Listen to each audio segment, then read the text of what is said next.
They're living inside of a world that is not real. They don't live in a real world. A lot of people live inside of the matrix completely. Your mentality is heavily linked to your reality. And the fact that most people have such weak mindsets comes from the fact that they have a weak life, a weak body, a weak social circle, a weak network, a weak bank account, a weak relationship, and then their mind is weak. Well, of course. Whereas if you had a group of soldiers around you, men who were dedicated, who would ride or die with you, if you were strong, if your woman would never leave you no matter what because she idolizes you, then your mentality would be strong. Your mind would be strong by extension. So if someone comes to me and goes, I doubt myself, I usually look at them and go, yeah, I understand why. You're a little fat piece of shit and you're stupid. Of course you do. I've never seen anybody dedicate themselves to something completely and fail. I've never seen somebody eat right, go to the gym every day, train really hard, and not be in good shape. I've literally never seen it. The universe is extremely giving. If you actually try, and you actually want it, and you're actually not making excuses, lying, talking shit, you're gonna get what you want. So when I see people who don't have what they want, I consider them losers. And this may be elitist, I understand that. But if I put myself through endless pain to end up where I am, it's very hard for me to have sympathy on the man who's afraid of pain. You're avoiding pain. I've been through endless. I now have everything I've ever desired. You have none of the things you desire. Am I supposed to feel sorry for you? Because you took the easy way out? Am I supposed to look at you and go, oh, poor dude? No, you were a fucking coward. You didn't go through the shit I went through. You didn't put it on the line. So you deserve your substandard reality. That's what you deserve. You're a fucking loser. Because if you actually wanted it and you actually tried, you'd have it. You could have anything you want. Universe is super giving. You want a fucking Ferrari, you can have it. You want that bitch, you can have her.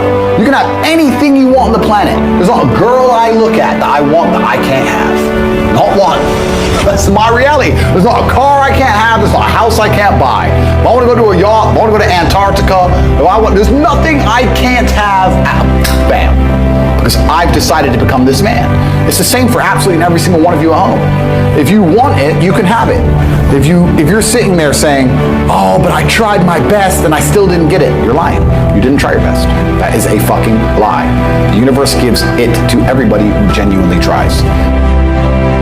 If I feel extremely happy and excited, I'm going to use that as motivation or energy to do amazing things and do good and work hard. If I feel absolutely depressed and distraught, I'm going to use that as endless energy and motivation to do amazing things and work hard. It doesn't matter what you give me. Energy cannot be destroyed. It can only be converted and transferred. It doesn't matter what fuel you give me. If you give me diesel, petrol, kerosene, vodka, it doesn't matter what you put inside of my engine. Hard work is going to come out. Absolutely. Success. That's all I know how to do. Making the best move on the chessboard, regardless of how losing your position is, it's a life philosophy that most will never understand.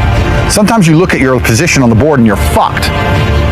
But still, regardless of how fucked you are, there's still a best move.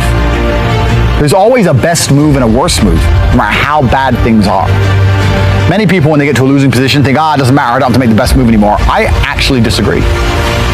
Maybe 9 times out of 10, the best move won't save you, but that 1 time out of 10, the best move might be just enough to save your ass. And on a long enough time frame, if you play the game repeatedly, day after day, taking risks, always making the best move regardless of whether you're winning or losing, it will compound into an upward spiral of never-ending success. You might end up somewhere near me. You might have dinner one day. You might stop being a brokey. You might stop being a loser. If your girl leaves you, the best move on the board, perhaps, is to go to the gym, perhaps is to send her flowers, perhaps is to never text her again. But you should make the best move on the board regardless. Even if you don't want her back, you should still make the best move. You should always think that way. What move will give me the best possible strategic position? That's how you think. That's how I think.